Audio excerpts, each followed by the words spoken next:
Pessoal, se preparem que mais uma bomba acaba de explodir. Desta vez, para surpresa de todos, acaba de morrer uma peça-chave que poderia, inclusive, desmascarar o que muita gente acredita que é uma trama do STF contra aliados do Bolsonaro. E esse assunto está dando o que falar. Eu vou trazer todos os detalhes para vocês. E eu quero te perguntar, até que ponto você acha que chega o autoritarismo do ministro Alexandre de Moraes e dos seus aliados para tentar derrubar não só o Jair Bolsonaro, mas a todos que são contra o governo atual ou contra o próprio poder do STF, o autoritarismo do STF? Comenta aí para mim. Olha só, Bolsonaro hoje foi considerado, até tem a pesquisa, eu trouxe para vocês aqui no canal, o homem mais forte dentro das eleições comparado aos outros candidatos, caso a eleição presidencial fosse hoje. E isso irrita profundamente não só o STF, mas a esquerda, que a gente vê a todo custo eles tentando eliminar, né, o Bolsonaro de vez dessa parte política. E eu vou dar todos os detalhes desse assunto chocante, principalmente dessa peça-chave que morreu e que eu vou trazer para vocês o quanto tá estranho toda essa história. Enquanto isso, o Lula está desesperado como sempre. Mais uma informação chegou mostrando aí algo que possa ir contra o seu governo e que prejudica o seu governo. Parece que a população também acordou e ninguém aguenta mais o que esse desgoverno vem fazendo com o Brasil. Então, gente, nem dentro da própria base aliada o Lula consegue manter mais o seu apoio. Ou seja, antes aqueles que eram aliados estão começando a se tornar inimigos. É o que acontece com o MST. Acreditem se quiser, o MST, a ala mais radical e esquerdista do Brasil, se voltou agora contra Lula e eu vou trazer todos os detalhes. Então, se você quer ficar por dentro de tudo que ocorre dentro da política, não só do Brasil, mas de forma global, sem aquela interferência da mídia, né? Entra aqui no nosso canal, se inscreve para receber notificação dos vídeos. Deixa o like aí para ajudar nosso trabalho, compartilha bastante e vamos para as informações. Eu sou Ana Paula e é um prazer ter vocês aqui conosco. Eu vou compartilhar a primeira tela com vocês, que é a respeito do general que ajudou a barrar o golpe e que negou ser informante de Moraes. Como assim, Ana? Saiu aqui no CNN Brasil. Olha só, lembra aquele general que foi cotado pelo Lula e que está sendo aí pressionado, tanto pelo STF como pela família dele, a delatar Bolsonaro, enfim, né? E todo mundo achou estranho, porque, poxa, ele era cotado do Lula. Então, assim, um general aliado de Lula, um nome que o Lula queria usar, né, para o exército, do nada. Agora pensa na possibilidade de delatar Bolsonaro em troca de algumas vantagens junto com o STF, então já soou estranho isso daí. E agora olha só a matéria, o general Valério, um dos que operou para barrar o plano de tentativa de golpe de Estado, rejeitou internamente no Exército a acusação de que ele seria um informante do ministro do STF, Supremo Tribunal Federal, do Alexandre de Moraes. Bolsonaristas sugerem que havia um leve trás de Moraes no Exército ao citar algumas mensagens trocadas pelo então ajudante de ordens de Bolsonaro, Mauro Cid, com o interlocutor e presentes no relatório do caso na Polícia Federal. E o nome dele foi mencionado como possível elo com o então presidente do TSE. O general, hoje na reserva, era, na época das eleições, chefe do Estado-Maior do Exército. Nessa semana ele disse a aliados que nessa condição ele manteve uma interlocução institucional legítima, usual, com a Secretaria-Geral do Tribunal Superior Eleitoral, como ocorre em todo o período eleitoral. E segundo relatos, né, que os assuntos eventualmente tratados passavam pelo comandante do Exército. Ainda que na matéria, ele também afirmou, nessa interlocução, com conhecimento do alto comando do Exército, que foi reforçada ao TSE uma proposta de comissão de fiscalização das urnas eletrônicas, no sentido de se adotar o teste integridade com biometria e que a Corte Eleitoral acabou aprovando a proposta. E o general também relatou que tinha o dever funcional de se manifestar de forma veemente em favor da estabilidade institucional, deixando clara a impossibilidade da ruptura dentro e fora dos quartéis. Então ele afirmou ainda que essa posição desagradou alguns radicais que não se alinhavam com os mesmos princípios e que por isso ele e outros generais foram expostos em veículos alinhados a Bolsonaro. E eu quero parar aqui para refletir um pouquinho com vocês a respeito dessa matéria e saber aí a sua opinião, porque assim, essa menção dele como elo com o então presidente do TSE, Alexandre de Moraes, né, da época, levanta algumas dúvidas legítimas sobre suas intenções e ações nos bastidores, porque generais ocupam sim cargos estratégicos, posições estratégicas e historicamente muitos são peças fundamentais em articulações que vão além de suas atribuições institucionais, né? Mas nesse caso, não seria surpreendente que ele estivesse sendo usado consciente ou inconscientemente em uma tentativa de desestabilizar a imagem de Bolsonaro. E a gente vê aí algumas informações, evidências, né, que podem prejudicar Bolsonaro. Começando com vazamento de informação confidencial, porque é plausível que ele, ao ter acesso privilegiado a reuniões e documentos sensíveis, ele possa compartilhar sim as informações, mas também pode usar para criar uma narrativa contra Bolsonaro. Olha, ele tinha acesso privilegiado e na delação dele ele realmente falou que foi o que aconteceu. Pode ser, né? Pelo cargo, pelo posicionamento, pelo vazamento de informação. A intermediação de diálogos com Moraes. Se ele realmente atuou como intermediário entre Bolsonaro e Moraes, a depender do teor das conversas, ele poderia manipular fatos para alimentar acusações contra o ex-presidente. Tem aí a pressão para adotar um discurso anti-Bolsonaro, a gente vê a pressão que supostamente sofre para delatar Bolsonaro de qualquer forma, para tirar Bolsonaro da corrida eleitoral de qualquer forma. Então, isso pode ser, inclusive, uma forma de coação para transformar um general leal em mais um instrumento de oposição política. Quem sabe, né? Então, a gente vê aí esse episódio se somando a uma série de ações e esse caso, né, ele evidencia a necessidade de fortalecer uma coesão interna, manter vigilância sobre possíveis traições dentro de suas próprias fileiras. E é um lembrete que nem todos os que cercam lideranças conservadoras compartilham os mesmos valores ou comprometimento também com a causa, né? Mas a gente tem que ver, a verdade tem que ser dita.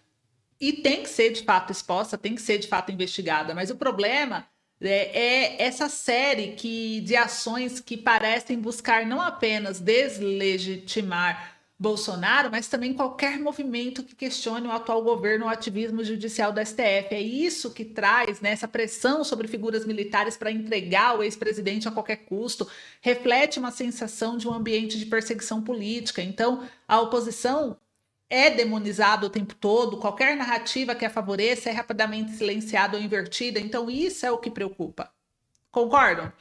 E olha só, o governo Lula não tá indo bem não, viu, gente? Agora o MST, lembra que eu falei no início aqui do vídeo que o MST, ele se voltou contra Lula? Olha só, saiu na Jovem Pan, MST intensifica invasões de terras em protesto contra Lula. As ações fazem parte da mobilização denominada Natal com Terra, que visa pressionar o governo a agir em relação à reforma agrária. Então, a insatisfação com o presidente Lula do PT tem levado o movimento dos trabalhadores rurais sem terras, que é o MST, a realizar invasões de terras em diferentes regiões do Brasil, como Rio Grande do Sul e no Pará. No estado gaúcho, 2 fazendas em Pedras Altas estão ocupadas por famílias acampadas, enquanto em Porto Alegre, militantes se concentram na sede do Instituto Nacional de Colonização da Reforma Agrária, que é o INCRA. No Pará, a Estrada do Ferro Carajás foi bloqueada e essas ações fazem parte da mobilização denominada Natal com Terra, que visa pressionar o governo a agir em relação à reforma agrária, e na sede do INCRA, cerca de 1.500 famílias exigem assentamento, alegando que estão há mais de uma década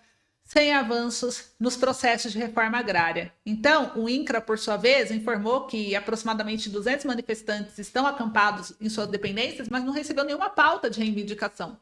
Então, olha só, né? E aí aqui, gente, o MST ele tem solicitado não apenas a aceleração da reforma agrária, mas também a demissão do ministro do Desenvolvimento Agrário, Paulo Teixeira. O governo, no entanto, justifica que enfrenta limitações orçamentárias que dificultam a implementação das demandas. Desde o início do 3º mandato de Lula, a relação entre o governo e o MST tem se deteriorado, com aumento significativo nas invasões de terra, totalizando 35 ocorrências esse ano, o que representa um crescimento de 150% em comparação ao ano anterior. Além disso, os investimentos do governo Lula III em reforma agrária têm sido consideravelmente inferiores aos de administrações anteriores do PT, com uma média de recursos pelo menos 5 vezes menor. E essa situação tem gerado um clima de tensão entre o MST e o governo. Então, vocês percebem aí o próprio movimento dos sem terras, né? É interessante quando a gente observa o que está acontecendo dentro do governo Lula, porque a gente vê que o governo Lula, historicamente, gente, ele mantém vínculos ideológicos com movimentos sociais como o MST e aparenta adotar uma postura leniente frente aos atos que, na prática, configuram crimes de invasão de propriedade. Essa omissão ou mesmo complacência transmite uma mensagem perigosa, a de que direitos fundamentais, como o de propriedade privada, podem ser ignorados por motivações políticas. Além disso, a inação governamental alimenta a sensação de impunidade, desestimulando investimentos no setor agrícola, prejudicando produtores rurais que sustentam a economia. Então, assim, o governo tem que trazer situações que medidas de equilíbrio. Ele deve adotar uma postura firme para proteger os direitos de propriedade privada e garantir o Estado de Direito. Então, ele pode fazer reforço na segurança jurídica, né, aplicando aí, garantindo a aplicação rigorosa da lei contra invasões de terra, priorizando a retirada imediata dos invasores, reparando os danos causados. A punição tem que ser proporcional, processar os responsáveis pela invasão, incluir as lideranças do MST para coibir futuras práticas ilegais. Reforma agrária transparente, implementar políticas de reforma agrária de forma estruturada, dentro da legalidade, sem ceder a pressões de movimentos que agem fora da lei. Apoio às vítimas, né? Fornecer assistência jurídica, material aos proprietários que tenham sofrido prejuízos, garantindo proteção de seus direitos, diálogo sem conivência, manter o diálogo com movimentos sociais como o MST, mas deixar claro que atos ilegais não serão tolerados. Então falta uma postura firme do governo, na minha opinião. E o governo vai tão ruim, gente, que olha só, a casa caiu para o governo de qualquer forma. Lula 3 mais parece Dilma 3, afirmou Mendonça Filho. Saiu aqui no jornal Diário do Poder, gente, que o ex-ministro da Educação do governo Michel Temer, o deputado federal Mendonça Filho do União, criticou o pacote tributário do ministro Fernando Haddad, que substituiu o prometido corte de gastos. Em entrevista ao podcast Diário do Poder, o parlamentar disse que o remédio apresentado pela equipe Lula não passa, na verdade, de um placebo econômico. Isso é, um falso remédio, até porque não corta a carne. O governo Lula está mais para uma Dilma 3, comparou, dizendo que é um governo inchado perdulário. E ele diz que todas as medidas do Haddad e do governo foram para aumentar despesas, né? Ele também disse que as ciências econômicas desconhecem as teses do ministro Haddad e ele disse ainda, né, segundo o experiente parlamentar, que o pacote está errado e boa parte da Câmara dos Deputados já fez a mesma avaliação. Então vocês conseguem perceber, com base nessa notícia, que o governo está sem credibilidade nenhuma. Esse pacote dele aí, eu concordo plenamente. Não faz sentido. O governo Lula, ele trouxe aí, nesse anúncio do Haddad, vendido como um plano para reorganizar as contas públicas, realmente não passa de uma tentativa desesperada de tapar buracos com medidas paliativas. Não há corte significativo nos gastos públicos, tampouco uma reforma administrativa que enfrente os privilégios do funcionalismo e a ineficiência estrutural do Estado brasileiro. Então, o remédio oferecido por Haddad é, de fato, um placebo incapaz de gerar confiança nos mercados ou trazer alívio para a população. Tanto que, olha só, essa outra notícia aqui para finalizar essa matéria, olha só essa outra notícia que também saiu no G1, né? Segundo a Quaest, a pesquisa, o governo Lula tem avaliação negativa para 90% do mercado financeiro e a Haddad tem avaliação positiva para 41%. Então, 58% dos agentes do mercado acham o pacote de corte de gasto nada satisfatório e 42% pouco satisfatório. Então, a pesquisa foi feita com 105 agentes do mercado, entre gestores, economistas, analistas e tomadores de decisão do mercado financeiro. Então, a gente viu aí que o governo não passou nenhuma confiança, gente. E olha só, para encerrar, será queima de arquivo ou pura coincidência? Olha o que aconteceu. Ex-mulher, gente, se preparem aí, que a matéria saiu aqui, ó. Ex-mulher de autor de atentado contra o STF morre 16 dias após incêndio em residência em Santa Catarina. Daiane Dias, 41 anos, segundo a polícia, ateou fogo no imóvel propositalmente e sofreu queimadura de primeiro, segundo e terceiro graus. Ela vivia no antigo imóvel onde vivia também Francisco Vanderlei Luiz, o tio França. Então aqui, gente, ela faleceu. Olha que interessante, né? A morte foi confirmada pela Secretaria de Saúde de Santa Catarina. Daiane estava internada no Hospital Teresa Ramos e ela faleceu agora no dia 3.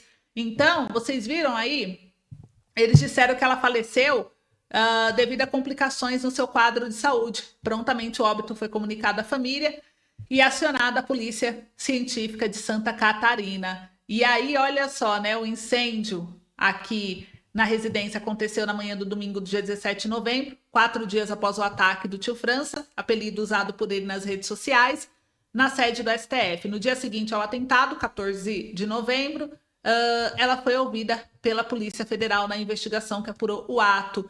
E na ocasião, ela disse aos policiais que Francisco queria matar o ministro Alexandre de Moraes e quem mais estivesse junto na hora do atentado. Então, gente, conforme a Polícia Civil, a mulher comprou produto inflamável no amanhecer do domingo em uma loja do Rio do Sul Em seguida, voltou para casa e provocou incêndio, ficando dentro do imóvel. E a gente vê, né? Ela faleceu. E agora, quem vai comprovar que ela realmente falou aquilo com os policiais? Como que vai ser agora a questão dessa investigação com a morte dessa peça-chave? Então, olha só o que está acontecendo, né? Aí muita gente citou. É queima de arquivo? Será? O que que vocês acham? Comenta aí para mim. Esse foi o vídeo de hoje. Um beijo. Em breve eu volto com mais um boletim. Fiquem atentos ao canal.